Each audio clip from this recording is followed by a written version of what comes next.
Hello সবাইকে, আমার নতুন আরেকটা ভিডিওতে তোমাদের সবাইকে ওয়েলকাম। দুপুরবেলা রেডি হয়ে বেরিয়ে পড়েছিলাম মাসির দোকানের ফেমাস ভেজ বিরিয়ানি খাবো বলে। রেডি হয়ে বেরোতে বেরোতে প্রায় 2:30-3টে বেজে গিয়েছিল, আর হোটেলের সামনে থেকেই টোটো করে নিয়েছিলাম আমরা। টোটো ভাড়া পড়েছিল 10 টাকা।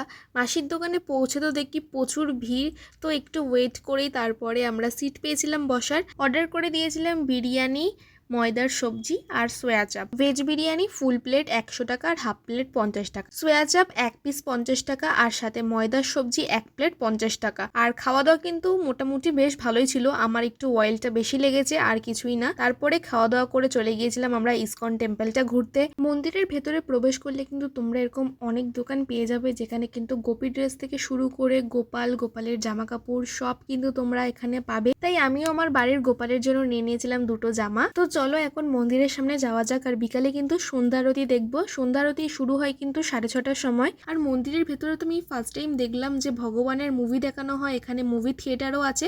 তারপরে আমরা সন্ধ্যা আরতি দেখবো বলে চলে গিয়েছিলাম, আর যাওয়ার আগে কিন্তু ফোন আর জুতো এখানে রেখে যেতে হয়। ফোন রাখতে লেগেছিল 25 টাকা মতো, আর জুতো তোমরা বিনামূল্যে রাখতে পারবে। তারপরে চলে গিয়েছিলাম গোবিন্দাসে, এখানের খাওয়া দাওয়া নাকি খুবই ভালো।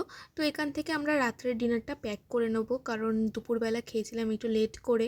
নিয়েছিলাম পাওভাজি, দাম পড়েছে 70 টাকা, আর খেতে কিন্তু বেশ ভালো ছিল। তো চলো দেখা হচ্ছে নেক্সট ভিডিওতে, আজকের জন্য এতটুকুই, টাটা।